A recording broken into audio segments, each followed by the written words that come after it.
And we have breaking news to begin the show. The Big Ten Conference has officially voted to eliminate the minimum games requirement to play in the conference title game. And that means fourth-ranked Ohio State, the Buckeyes, do indeed maintain their hopes of a conference championship as well as a national championship. So that is awesome news for Buckeye Nation. Not so great for a few others as Big Ten changes its rules amidst the chaos of 2020. You know, Sage, since losing last year in the semifinals, all Ohio State has wanted was a chance to get back to the playoff. One possible roadblock is out of the way. It's our breaking news here tonight following a vote by the Big Ten to eliminate the game requirement to advance to the conference championship. Ohio State will face Northwestern in the Big Ten title game on Saturday, December 19th. Michigan was forced to cancel Saturday's game against Ohio State due to COVID-19. But since the undefeated Buckeyes had already beaten Indiana, the second best team in the East, the conference determined that Ohio State is the division champ. So far, Ohio State is 5-0. They remain fourth in the latest college football playoff rankings from last night. The Buckeyes will play their fourth consecutive Big Ten title game. Ohio State is seeking to make its fourth college football playoff appearance in 7 years. And college sports reporter Heather Dinich is joining us now with much more. So what more can you tell us about this vote today and this decision by the Big Ten? Well, the 14 athletic directors met this morning, and one of the things that they talked about and recognized was that even if Ohio State played Michigan, win or lose, they would still be leading the Big Ten East and earn a spot in that championship game. So that was really a big part of it, but the decision was also made in conjunction with senior women administrators and ultimately the nod of approval from the university presidents and chancellors. I spoke with CFP Chair Gary Barta today, who is also the Iowa athletic director, and he told me that he recused himself from this discussion and the vote, but he did participate in the video conference. You might remember we all saw Gary Barta last night on TV on the ranking show because he's the chair of that committee, but he called Kevin Warren, the Big Ten commissioner, and told him, look, I'm going to be on this call, but I'm recusing myself and Iowa from it because of this role. Okay, we also knew that potentially down the road, Ohio State, Iowa, Ohio State, Texas A&M. That's what we were kind of envisioning here. Let's talk about the playoff committee. You know how they work. How important, especially when we go with the words eye test, how important does a conference championship help the Buckeyes in this playoff discussion? Well, let's start with this. The selection committee's job is to select the 4 best teams. As it is written in their protocol, that's their job. Not the teams that played the most games or had the fewest positive test results or started their season in September. The best teams, and Ohio State might be one of those teams. Now, the eye test is going to play a bigger role this year than ever before. The added bonus of putting a conference championship on your resume can come in very handy for the Buckeyes if the SEC and the ACC both have 2 teams in contention, because I can tell you right now, if Clemson beats Notre Dame and Florida beats Alabama and the Irish get into a debate with Ohio State having played a significant number more of games, that Big Ten title could be a big factor in the final decision for that 4th spot. How about the 2 blue bloods and a debate for the 4th spot if that scenario plays out, of course, December 19th, heading into December 20th. Heather, thank you so much. Sage? To the NBA, Kevin, where the countdown continues for Giannis Antetokounmpo and the Bucks. Just 12 days till the deadline for him to accept a max deal to stay in Milwaukee long term. On that note, look at what they've done to try to convince him to stay. First, they traded for point guard Jrue Holiday from the Pelicans, a former All-Star, 2-time All-Defensive player who can bring some stability to that Bucks backcourt. Milwaukee almost pulled off another significant trade after it was reported that they had reached an agreement with the Kings for guard Bogdan Bogdanovic. But that deal hit a snag a day later, and Bogdanovic ended up signing with the Atlanta Hawks.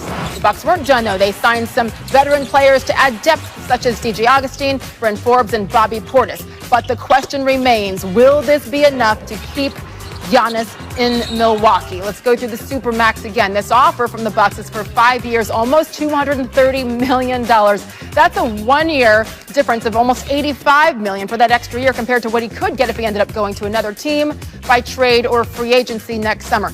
Again, if he does elect to become a free agent, that Supermax deal with Milwaukee would still be on the table. Giannis speaking today to the media for the first time since training camp began. Listen.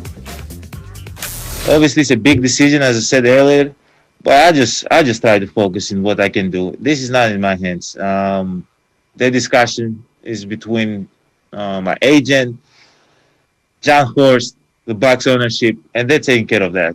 I'm not trying to speed up the process. I'm not trying to be involved in that. Obviously, it's something that stresses every player out.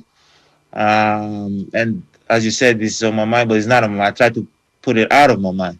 And you're the guys asking me these questions all the time, so you guys put it back on my mind. But as I said, they're going to handle those discussions.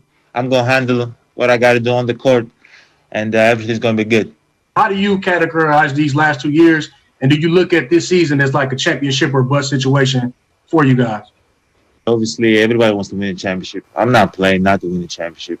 I'm not playing to be second or third or fifth. Now I'm playing to be the best.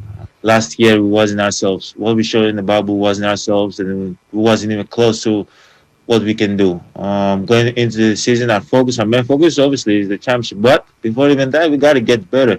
I don't believe it's a championship or a bad situation. Obviously, everybody wants to win a championship. I want to win a championship. There's nobody who wants to win a championship more than me. I can guarantee you that. But there's steps to that. You got to keep improving. You got to keep getting better, and hopefully we can get there this year.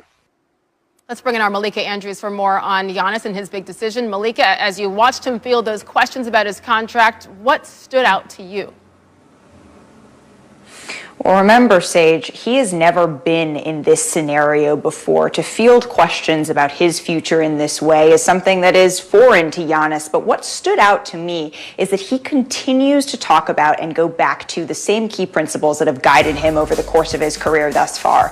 And that is, this is a guy who wants to win. And that is what he was continuing to hammer today when he was talking to us. He continued to say, you know what? I am going to let my agent Alex Saratzis handle what is going on with my contract situation. As long as I see a window to win, that is what matters to me. You just heard him say he is not playing for second. There's a little bit of a fire that's been lit within this Bucks organization. I'm told that you can see it actually every day in practice after what happened in the bubble. So that's really what stood out from what Giannis was saying. He's not trying to be front and center talking about this contract every day. He wants the proof to be in the pudding and to see it out on the court.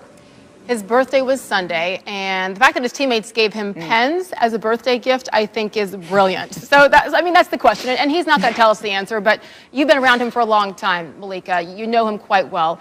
What do you think? Is he going to use one of those birthday pens to sign this Supermax by the deadline on December 21st? Well, he said at first I wasn't sure what it meant. I didn't get it. Really? And then I got another pen and another pen. Yeah, exactly. And then I thought it was funny, and then I thought it got old. He knows that everyone within the organization is waiting with bated breath to see whether or not he is going to sign this contract. And I'm not going to get on here and make proclamations about what he is or isn't going to do. What I can tell you is this, Sage. This is a guy that at the end of the day, he loves Milwaukee and he loves to win. And so if those two things can be on the same side of the scale, then that's great. And that's what he's continuing to weigh and assess, and trusting his agent Alex Saratzis to continue to weigh and assess. But until then, make no mistake, even if Giannis continues to talk about, I just want to play basketball, everyone around him, the rest of the NBA world, is going to be waiting and watching, because this is a big decision that impacts the entire league. Yeah, the entire league. Interesting to hear him say that it isn't a championship or bust situation in Milwaukee as well. So, listen, in the next 12 days, he might not like it, but the questions will continue to be asked, and I know you'll be there to report on it. Malika Andrews, thank you. Say to the other top headlines today, James Harden must have 6 consecutive negative COVID-19 tests before the NBA clears him to practice with the Rockets. A league source telling Tim McMahon today the 8-time All-Star, who has requested to be traded to a contender, could be cleared as early as Monday. The surging Giants are optimistic that Daniel Jones could play Sunday against the Cardinals. Jones suffered a hamstring injury and missed Sunday's win at Seattle. New York has won 4 in a row. James Conner activated off the COVID-19 list by the Steelers. Out since November 28th, Conner missed 2 games, including Pittsburgh's first loss of the season Monday against Washington. And college football news, Indiana and Purdue mutually agreed to cancel Saturday's game amid an increase in COVID-19 cases at both schools. This was the last scheduled game in the regular season for both the Hoosiers and Boilermakers. Still to come on SportsCenter. Stand by for PTI's bonus topic. Tony and Mike assess the final stretch of the NFL MVP race. Will Patrick Mahomes or Aaron Rodgers win this year's award? Plus, Eagles QB Jalen Hurts sets the stage for his first NFL start.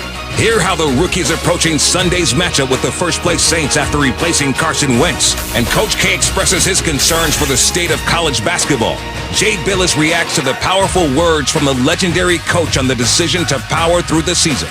SportsCenter continues next.